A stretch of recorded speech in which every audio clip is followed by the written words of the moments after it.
Alors, au Cameroun, aujourd'hui, il y a eu pas mal de réformes sur l'éducation, notamment l'âge pour entrer à l'école. Aujourd'hui, officiellement, c'est 6 ans pour entrer à la CIL. C'est bon? C'est un bon âge, mais parce qu'il y a pas mal de parents qui n'est pas du tout respecté. Oui, alors justement, ce n'est pas respecté Oui. parce que beaucoup de parents au Cameroun estiment que 6 ans, c'est vieux pour aller à la CIL, surtout qu'on est quand même dans à une époque où les enfants parlent beaucoup plus vite, ils sont très, très éveillés et tout. Et donc, on estime qu'on devrait pouvoir ramener l'âge des premiers pas à l'école à beaucoup plus jeune que ça, non? Non, c'est une erreur. C'est une grave erreur d'ailleurs. Oui. Quand vous faites la psychologie de l'enfant, vous comprenez que l'école n'est pas seulement le lieu où on télécharge les connaissances dans la tête des enfants, c'est un endroit où il faut se forger un caractère. Et là, je rejoins Martin Luther King dans sa définition de l'éducation en anglais. Il disait « Education is knowledge and character ». Donc, nous avons une habitude fâcheuse au Cameroun de penser que l'école, c'est le seul endroit où il faut télécharger, téléverser les connaissances dans la tête des enfants. Non. Ils passent les bacs à 14, à 15, à 16 ans, mais ils n'ont aucune maturation et aucune maturité de leur apprentissage. J'aimerais bien qu'on fasse une étude de retour pour savoir ce que deviennent ces enfants qui ont eu le baccalauréat à 14, à 15 et à 16 ans, 5 ans, 10 ans, 15 ans, que sont-ils devenus? Je suis certain que dans une étude de la psychologie de l'éducation, j'ai rencontré un sociologue ivoirien, le professeur Seibi, lors de mon séjour en Côte d'Ivoire, où j'en ai longuement discuté avec lui. C'est symptomatique de l'Afrique francophone, où la notion du diplôme est plus importante que la notion de la compétence. Et ça se trouve dans vos propos introductifs tout à l'heure, de savoir que dans la frange des élèves qui n'ont pas obtenu un diplôme dans leur vie, ils ont eu la capacité de se forger une carapace professionnelle. Par rapport à ceux diplômants qui attendent absolument d'être un bon employé. C'est un problème. Et nous devons changer ça dans l'algorithme de l'école dans nos pays. Alors, c'est souvent un peu valorisant pour les parents qui se vantent. Mon fils a eu le bac à 14 ans, mon fils a eu un bac C à 16 ans.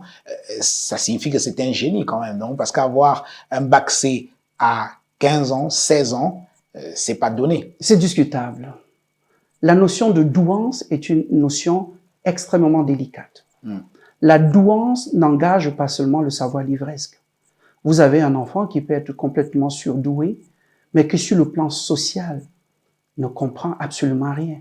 Et là, je vous ramène encore à l'école au Canada. Ce n'est pas seulement le papier-crayon, l'évaluation à l'école qu'on évalue chez un enfant. On évalue aussi ce qu'on appelle ses habiletés et habitudes de travail. Vous pouvez avoir un enfant il est fort brillant dans tout ce qui est production académique, mais il a un caractère acariâtre. Il n'a aucune compétence à travailler avec l'autre. Il n'a aucune auto-évaluation de ses aptitudes. Donc c'est un enfant qu'on peut traîner n'importe où dès qu'il tombe sur le premier manipulateur ou le premier pervers narcissique. Il n'a pas une interrogation de lui-même, un questionnement. Tout ce qu'il sait, c'est ce qui est livresque. Ça s'appelle les habiletés et habitudes du travail. Il faut intégrer ça dans la notion de douance.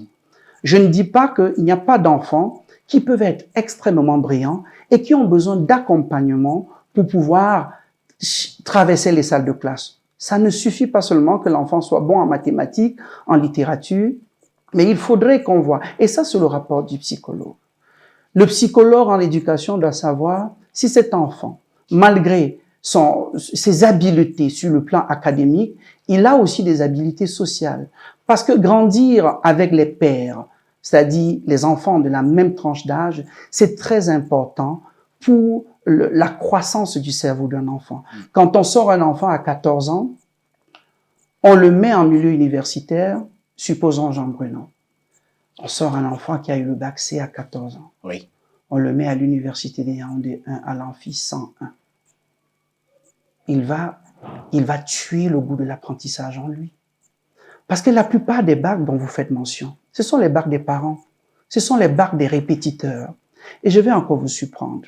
Dans mon travail de consultant en immigration canadienne, je me rends compte que la plupart de ces enfants qui passent de bac à 14, à 15 et à 16 ans, très souvent, ce sont les enfants des enseignants au Cameroun. La preuve que la formation de l'enseignant est déjà très mal faite. Que mes pères et mes enseignants m'excusent.